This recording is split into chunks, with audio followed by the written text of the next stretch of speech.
இங்கே பொண்ணு யோசிக்கிறாங்க. வீட்டில் உள்ள எல்லாருமே என் மேலே தான் தப்பு இருக்குன்னு நினச்சிக்கிட்டு என்னை எப்படியாவது வீட்டை விட்டு வெளியில் அனுப்பணும்னு நினைக்கிறாங்க. இந்த சுந்தர் ஒருபடி மேலேயே போய் அந்த விவாகரத்து பத்திரத்தெல்லாம் கொடுத்து நானும் சக்தி கூட ஒன்று சேர்ந்து வாழக்கூடாதுன்னுட்டு என்னையும் சக்தியவும் ஒரேடியாக பிரிக்கணும்ல நினைக்கிறாரு. இந்த வீட்டில் யாரை நம்புறது யாரை நம்பக்கூடாதுன்னு ஒன்றுமே புரியலையே. அப்படி இருக்கும்போது என் மேலே தப்பே இல்லைன்னு நிரூபித்து எப்படி உண்மையை கண்டுபிடிக்க போகிறேன்னு தெரியலையேன்னு சொல்லி ரொம்ப குழப்பத்தில் இருக்காங்க. என்ன பண்ணனே தெரியாத பொண்ணி அழுதுகிட்டே இருக்காங்க. அவங்க அம்மா ஃபோட்டோவை பார்த்து சொல்கிறாங்க, என்னம்மா இதெல்லாம், நீ இப்படி தான் இருந்து ஒவ்வொரு நேரமும் அழுதுட்டு இருந்திருப்ப போல, அதே மாதிரி உன் பொண்ணும் அழுதுட்ருக்கேம்மா. நீ மட்டும் என் கூட இருந்திருந்தா இப்படிப்பட்ட பிரச்சனைகள் வந்திருந்தாலும் நீ எனக்காக வந்து நின்றுப்ப. ஆனால் எனக்குன்னு பேசவோ எனக்குன்னு சப்போர்ட் பண்ணவோ இப்போ யாருமே இல்லாமல் தனியாக நிற்கிறேம்மா. என்னை பற்றின நான் என் மேலே தப்பே இல்லைன்ற உண்மையை நான் எப்படிம்மா கண்டுபிடிக்கிறது? ஆனால் அதுக்கு ஒன்றுமே வந்து கிடைக்க மாட்டேங்குதுமா. ஆதாரம்னு எதுவும் கிடைச்சாதானமா நான் உண்மையை நிரூபிக்க முடியும் அப்படின்னு சொல்லி ரொம்பவே அழுதுட்ருக்காங்க. அந்த சமயம் பொன்னி எப்பயுமே சாப்பிட்டாலா, பொன்னி நல்லா இருக்கணும்னு நினைக்கிற சண்முகம் பொன்னியை பார்க்கறதுக்காக வராங்க. ஏன்னா சண்முகத்துக்கு தெரியும் வீட்டில் நடந்த ஒவ்வொரு பிரச்சனையால் கண்டிப்பாக பொன்னி அழுதுட்டு தான் இருப்பாங்கன்னுட்டு. அதனால் அங்கே வந்த சண்முகம் பொன்னியை பார்த்து, என்ன பொன்னி இப்படி அழுதுட்ருக்கியே? உங்கள் அம்மாவுக்கு பதிலாக தான் வீட்டில் நான், எங்கள் அப்பா, சக்தினி எல்லாருமே உன் கூட இருக்கும்போது நீ எதுக்காகமா இப்படி வேதனைப்படுற?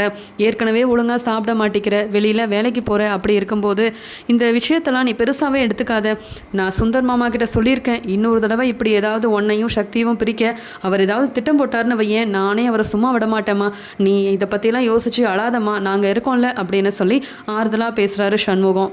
ஆனால் பொன்னி சொல்கிறாங்க, நீங்கள் எல்லாரும் எவ்வளோதான் ஆறுதலாக சொன்னாலும் எனக்கு கூட இருக்கணும் அப்படின்னு நினச்ச சக்தியே எனக்கு எப்பயும் சப்போர்ட் பண்ண மாட்டேங்கிறாரே. முதல்ல பிரச்சனை வரும்போதே எல்லாரும் முன்னாடியும் என் பொன்னி மேலே தப்பு இருக்க வாய்ப்பே இல்லை, என் பொண்டாட்டியை நான் நம்புகிறேன், அவளை நீங்கள் வெளியில் போக சொல்கிறதுக்கு உங்களுக்கு எந்த தகுதியும் இல்லைன்னு சொல்லி ஜெயா அத்தைக்கிட்டேயா இருக்கட்டும், இங்கே சுந்தர்கிட்டையா இருக்கட்டும், இந்த பிரீத்தி முன்னாடி இப்படி எனக்காக சப்போர்ட் பண்ணி பேசியிருந்தாருன்னா நான் உங்கள் தம்பியை நம்பலாம். அப்படி இருக்கும்போது இங்கே அவர் அப்படி பேசவே இல்லையே. எல்லா விஷயத்துலையும் அமைதியாக தான் இருக்காரு சக்தி. அப்படி இருக்கும்போது வீட்டில் உள்ளவங்களும் அதை தான் யோசிப்பாங்க, பேசாமல் சக்தியும் பொன்னியும் பிரிஞ்சாதான் நல்லதுன்னு. அதனால தான் எல்லாரும் யோசிக்கிறாங்க. நீங்கள் என்னதான் ஆறுதல் சொன்னாலும் என் கூட துணையாக நிற்க வேண்டிய சக்தி எனக்கு துணையாக இல்லைன்னு உடனே என்னால் தாங்கிக்கவே முடியல. இப்போ கூட சுந்தர் என்கிட்ட இந்த பத்திரத்தெல்லாம் கொடுத்து அதில் கையெழுத்து வாங்கணும்னு நினச்ச காரணமே அங்கே சக்தியை பற்றி நல்லா தெரிஞ்சுக்கிட்டு தான் அப்படி அவர் பேசிகிட்டு இருக்காரு. என் வீட்டுக்காரரே எனக்கு சப்போர்ட்டாக இல்லை, அப்புறம் நீங்கள்லாம் என்கிட்ட வந்து பேசி என்ன பிரயோஜனம்னு சொல்லி ரொம்பவே அழ ஆரம்பிக்கிறாங்க பொன்னி. சண்முகம் சொல்கிறாரு, நீ என்ன நினச்சாலும் சரி பொன்னி, இங்கே சக்திக்கு உன் மேலே இருக்கிற பாசமோ இல்லை நேசமோ குறையவே இல்லை. என்றைக்குமே சக்தி ஓன் பக்கம் தான் நிற்க போகிறான் பாரு. அது மட்டும் இல்லை, எங்கள் எல்லாருக்குமே உன் மேலே ரொம்ப நம்பிக்கை இருக்குது. என் அப்பாவாக இருக்கட்டும் நானாக இருக்கட்டும், நீ இந்த வீட்டோட மருமக அப்படின்ற ஒரு பாசத்தில் தாம்மா உனக்கு உறுதுணையாகவே இருக்கும். கண்டிப்பாக இந்த 90 நாளைக்குள்ளேயே உன் மேலே தப்பு இல்லை நிரூபித்து இந்த பிரச்சனைக்கு பின்னாடி யார் இருக்கான்னு நீ கண்டுபிடிக்க தான் போகிற. அதுக்கு எந்த உதவியானாலும் நாங்கள்லாம் செய்ய தயாராகவே இருக்கோம். நீ எதை பற்றியும் யோசிக்காதம்மா. நீ முதல்ல நல்லா சாப்பிடு, அமைதியாக இருந்து யோசனை பண்ணு. இந்த வீட்டில் என்ன நடக்குது, உன்னை யார் வீட்டை விட்டு வெளியில் அனுப்பணும்னு நினைக்கிறாங்க அப்படின்னு யோசித்தாலே பாதி பிரச்சனைக்கு உனக்கு வந்து ஒரு முற்றுப்புள்ளி வைக்கிறதுக்கு எல்லா வழியும் தெரியும் அப்படின்னு சொல்கிறாங்க. இங்கே உடனே பொன்னி யோசிக்கிறாங்க, இங்கே சண்முகம் சொல்கிறதுலையும் கரெக்டாக தான் இருக்குது. இங்கே ஜெயாத்தையாக இருக்கட்டும், இங்கே பவானியாக இருக்கட்டும், எல்லாரும் என்கிட்ட நல்லபடியாக பேசிகிட்டு இருந்தாங்க. ஆனால் நான் வந்ததுலேருந்து இந்த வீட்டை விட்டு வெளியில் போகணும் அப்படின்னு ஆசைப்பட்டது உஷா, சுந்தர், இவங்க எல்லாரும் தான். நான் எப்படியாவது இந்த வீட்டை விட்டு வெளியில் போயிடணுன்னு ஒவ்வொரு திட்டமாக போட்டு என்னை ஏதாவது ஒன்று செஞ்சுக்கிட்டே இருந்தாங்க. அது எல்லாத்தையுமே தாண்டி இப்போ இந்த நிலமையில வந்து நிற்கிறேன். அப்படி இருக்கும்போது இந்த பிரீத்தியோட கல்யாணத்தை நிப்பாட்டுறதுல இந்த வீட்டில் யாருக்கு பெரிய ஆதாயம் இருக்க போகுது? யார் தான் இந்த கல்யாணத்தை நிப்பாட்ட இப்படியெல்லாம் திட்டம் போட்டிருப்பாங்கன்னு ஒன்றுமே புரியல. கண்டிப்பாக பிரீத்தி அதை செஞ்சுருக்க மாட்டா. ஒருவேளை பிரீத்தியோட அம்மா அப்பா அப்படி செஞ்சுருப்பாங்களா? இல்லை சக்திக்கு எந்த சொத்துமே இல்லைன்னு சொன்ன உடனே இங்கே பிரீத்தியும் சக்தி கூட கல்யாணம் வேண்டான்னுட்டு அவங்க பாட்டுக்கு போயிட்டாங்க. ஆனால் இந்த பொய்யை யார் சொல்லியிருப்பா? இப்படிப்பட்ட பொய் வந்து சொன்னால் இந்த கல்யாணத்தை நிப்பாட்டினா யாருக்கு இந்த வீட்டில் பெரிய ஆதாயம் இருந்திருக்கும்? எப்படியும் வீட்டில் உள்ள யாரோ தான் இந்த வேலையை செஞ்சுருப்பாங்க. எனக்கு என்னவோ சுந்தர் மேலே தான் ரொம்ப சந்தேகமாக இருக்குது. சுந்தரும் உஷாவும் அடிக்கடி யாருக்குமே தெரியாமல் மாடியில் போய் ஃபோன் பேசிக்கிறது இப்படிலாம் இருக்கிறது பார்க்கும்போது எனக்கு இவங்க 2 பேர் மேலே தான் ரொம்ப சந்தேகமாக இருக்குது. ஆனால் எப்படி கண்டுபிடிக்கிறதுன்னு ஒன்றுமே தெரியலையே அப்படின்னு தனியாக இருக்கிற பொண்ணையும் யோசிக்க ஆரம்பிக்கிறாங்க. இந்த பொன்னி மேலே தான் தப்பு இருக்குன்னு நடிக்க வந்த 2 பேருமே உஷாவுக்கு ஃபோன் பண்ணி கொஞ்சம் பணம் தரம் சொல்லி கேட்டுட்ருக்காங்க. இங்கே உஷா ரொம்ப பயப்படுறாங்க. என்னது இது, இவங்களுக்கு எவ்வளவோ பணத்தை சுந்தரனை கொடுத்துட்டாங்க, மறுபடியும் பணம் வேணும்னு கேட்குறாங்க. அப்படி இல்லைன்னா நாங்கள் தான் இவங்களை நடிக்க கூட்டிகிட்டு வந்தோம் அப்படின்ற விஷயத்த போட்டு எல்லாருக்கிட்டே சொல்லிடுவாங்களோ அப்படின்ற மாதிரி யோசனை பண்ணிக்கிட்டு, இதனால் நான் சுந்தரனுக்கிட்ட பேசிட்டு உங்களுக்கு பணம் தரணுமா வேண்டாமான்னு முடிவெடுக்கிறேன், இப்படி அடிக்கடி ஃபோன் பண்ணிக்கிட்டே இருக்காதீங்க, ஃபோனை வைங்க அப்படின்னு சொல்லிடுறாங்க. உடனே உஷாவும் சுந்தருக்கு ஃபோன் பண்ணுறாங்க. சுந்தர் டைனிங் டேபிளில் உட்காந்து சாப்பிட்டுட்டு இருக்கும்போது இந்த உஷா என்ன இப்போ ஃபோன் பண்ணியிருக்காளே அப்படின்னு சொல்லி பார்க்க, சாப்பிட்டுட்டு இருக்கும்போதே அவசரமாக வெளியில் போகிறாரு சுந்தர். இதை பார்த்த பொன்னியும் ஏற்கனவே சுந்தரன் மேலே நம்மளுக்கு ரொம்பவே சந்தேகமாக இருக்குது, சாப்பாடு கூட முக்கியம் இல்லைன்னு ஃபோன் எடுத்துகிட்டு எதுக்கு வெளியில் போகிறாரு அப்படின்னு சொல்லிட்டு பின்னாடியே போய் ஓரமாக நின்று பார்க்குறாங்க. ஏய் உஷா, என்ன திடீர்னு ஃபோன் பண்ணியிருக்க, நேத்தோ இல்லை முந்தானேத்தோ தானே பேசணும், இப்போ என்ன உனக்குன்னு கேட்க, ஐயோ அண்ணா பெரிய பிரச்சனை, நாம் நடிக்கிறதுக்காக வீட்டுக்கு கூட்டிகிட்டு வந்தோம்ல, நீங்கள் கூட கூட்டிகிட்டு போயிட்டு பொன்னி மேலே தான் தப்பு இருக்குன்னு பெரிய பிரச்சனையே பண்ணிங்களே, அந்த 2 பேரும் எனக்கு ஃபோன் பண்ணி பணத்தை கேட்டுட்ருக்காங்க, நான் எங்கேருந்து பணத்தை கொடுக்க முடியும், ஆமாம் அவங்க செஞ்ச எல்லா வேலைக்கும் நீங்கள் தான் பணத்தை கொடுத்துட்டீங்களே, அப்புறம் எதுக்கு தேவையில்லாமல் பணத்தெல்லாம் கேட்டுட்ருக்காங்க அப்படின்னு சொல்லும்போது அதுக்கு சுந்தர் சொல்கிறாரு, அவங்க நடித்து இங்கே பிரச்சனையானதுக்கப்புறமா கேட்ட பணத்தை நான் அப்படியே கொடுத்துட்டேன், உனக்கு எதுக்கு ஃபோன் பண்ணிகிட்ருக்காங்க, அவங்க நேரில் அவங்கள நான் பார்த்து அப்புறமா பேசிக்கிறேன், ஏன்னா நம்மளுக்கு பெரிய உதவி செஞ்சுருக்கிறதுனால அடிக்கடி பணத்தை கேட்டால் கொடுத்துருவோம் அப்படின்னு நினைக்கிறாங்க, நம்மளை ஏமாத்திடலான்னு பார்க்குறாங்க, உஷா நீ பேசாமல் கிளம்பி வா, அவங்களையும் நம்ம எப்பயுமே சந்திக்கிற இடத்துக்கு வர சொல்லு, இந்த விஷயத்த சும்மா விடவே கூடாது, ஏன்னா அடிக்கடி பணம் கேட்டு இப்படியே நாங்கள் உங்களை பற்றி சொல்லிடுவோம், இல்லைனா நீங்கள் பணத்தை கொடுத்து தான் ஆகணும்னுட்டு இது என்ன தேவையில்லாத வேலையை செஞ்சிட்ருக்காங்க, நீ எப்பயுமே நாம் சந்திக்கிற அதே ஹோட்டலுக்கு வந்துரு அப்படின்னு சொல்கிறாங்க. உடனே உஷாவும் சரிண்ணே கண்டிப்பாக நான் வந்துடுறேன் அப்படின்னு பயந்துக்கிட்டே ஃபோனை வைக்கிறாங்க.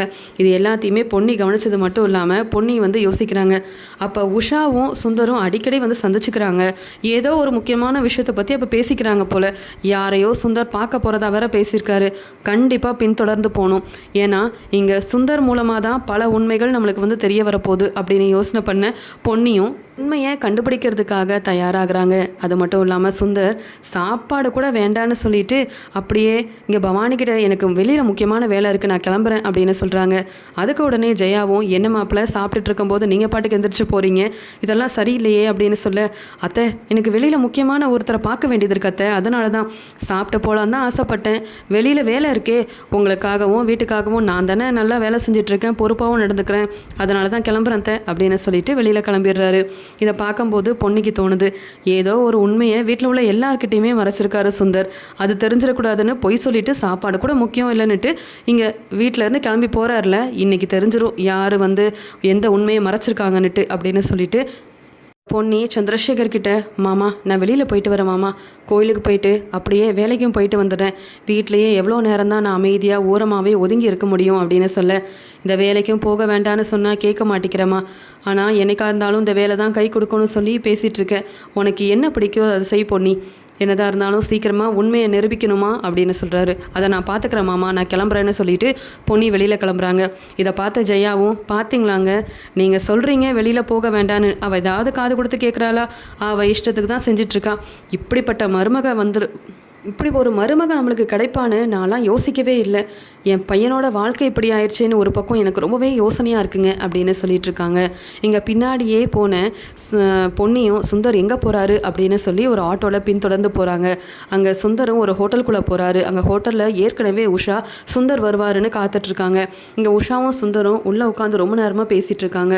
அங்கே சுந்தர் கேட்குறாரு உஷா கிட்டே, ஆமாம் நீ அவங்க 2 பேரையும் வர சொன்னியா, பணம் கொடுக்குறோன்னு சொன்னால் தான் அவங்க வருவாங்க, அதெல்லாம் சொல்லிட்டல, இன்றைக்கி இருக்குது அவங்களுக்கு, எவ்வளோ பணத்தை தான் கொடுக்கறது, நம்மளை ஏமாத்தலான்னு பார்க்குறாங்களா, நடித்து முடிச்சாச்சுன்னா பணத்தை வாங்கியாச்சுன்னா அப்படியே கிளம்பிடணும், ஆனால் இவங்க இந்த விஷயத்தை வச்சு சொல்லி நம்மக்கிட்ட பணத்தை ஏமாற்றி வாங்கலான்னு பார்க்குறாங்க. உஷா இதெல்லாம் சரிப்பட்டு வராது, பேசி ஒரு முற்றுப்புள்ளி வைக்கணும் அப்படின்னு சொல்லிட்டு இருக்காரு. அதுக்கப்புறம் கொஞ்சம் நேரம் கழித்து இங்கே உஷா ஃபோன் பண்ணி அந்த நடிக்க வந்த 2 பேரையும் கூப்பிட்டதால அவங்களும் பணம் தர போகிறாங்க போல் அப்படின்னு அதே ஹோட்டலுக்கு வராங்க. இதை பார்த்த பொன்னி பேரதிர்ச்சி அடைகிறாங்க.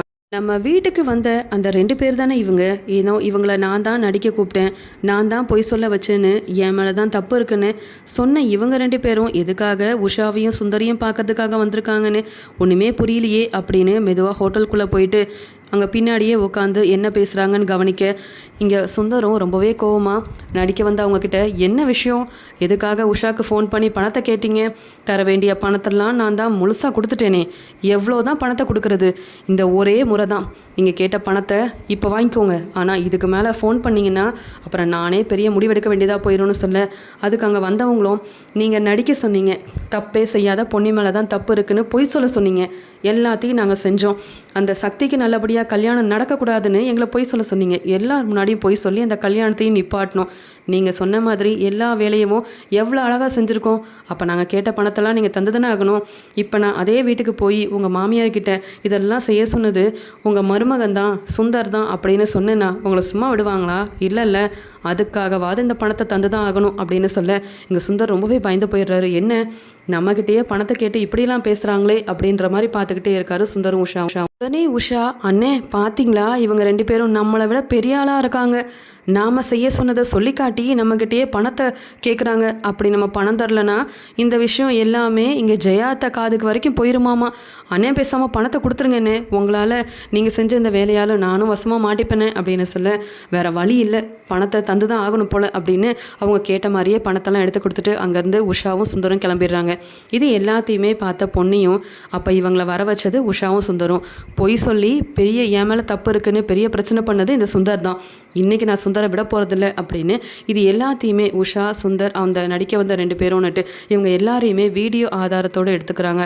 உடனே வீட்டுக்கு போனேன் பொன்னியும் சந்திரசேகர்கிட்ட, மாமா சாப்பிட்டீங்களா மாமா, உங்களுக்கு காஃபி ஏதாவது போட்டு கொண்டு வந்து கொடுக்கட்டுமா அப்படின்னு கேட்க அதுக்கு உடனே ஜெயாவும், இவ்வளோ அக்கறை இருந்தால் நீ வீட்டை விட்டு வெளியிலேயே போயிருக்கக்கூடாது, வேலைக்கு போகிறேன்னு சொல்லி எதிர்த்து பேசிட்டு போனதுக்கப்புறமா இப்போ என்ன இந்த வீட்டோட ஒரு நல்ல மருமக மாதிரி பெருசாக நடிச்சிட்ருக்க, உன்னெல்லாம் நாங்கள் நம்பவே மாட்டோண்டி பொன்னி அப்படின்னு சொல்கிறாங்க.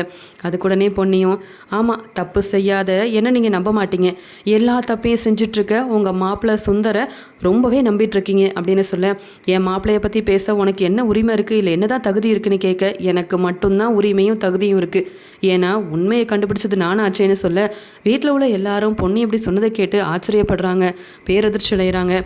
உடனே இங்கே சந்திரசேகரும், என்னம்மா பொன்னி சொல்கிற, உண்மையை கண்டுபிடிச்சிட்டியான்னு சொல்ல, ஆமாம் மாமா என் மேலே தப்பு இருக்குன்னு இங்கே எல்லாரும் சொன்னீங்க, ஆனால் தப்பு இல்லைன்னு நான் மட்டும்தான் எனக்காக நின்னேன், இப்போ சொல்கிறேன் இந்த பிரச்சனைக்கு பின்னாடி யார் இருக்கான்னுட்டு, வேறு யாரும் இல்லை, உங்கள் மருமகன் சுந்தரும் அந்த உஷாவும் போட்ட திட்டத்தில் தான் நான் வசமாக மாட்டிக்கிட்டேன், என்னை வீட்டை விட்டு வெளியில் அனுப்புறதுக்காக தான் இவங்க இவ்வளோ பெரிய திட்டம் போட்டிருக்காங்க அப்படின்னு சொல்லும்போது பவானி திட்டுறாங்க, என்ன நீ வந்ததும் வராததுமா தேவையில்லாமல் என் வீட்டுக்காரரை பற்றி தப்பு தப்பாக பேசிகிட்டு இருக்க, நான் இதெல்லாம் பார்த்துட்டு சும்மா இருக்க மாட்டேன் பொன்னி அவ்வளவுதான் அப்படின்றாங்க.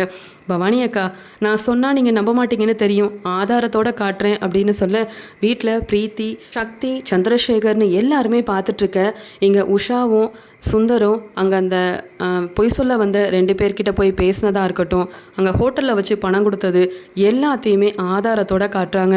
இதை பார்த்ததுக்கு அப்புறமா தான் வீட்டில் உள்ள எல்லாருக்குமே தெரியுது அப்போ பிரச்சனை செஞ்சது சுந்தர் தான், இந்த பொன்னி மேலே எந்த தப்புமே இல்லைன்னு சொல்லிட்டு பவானி ரொம்பவே கோவமாக சுந்தரை பார்க்குறாங்க.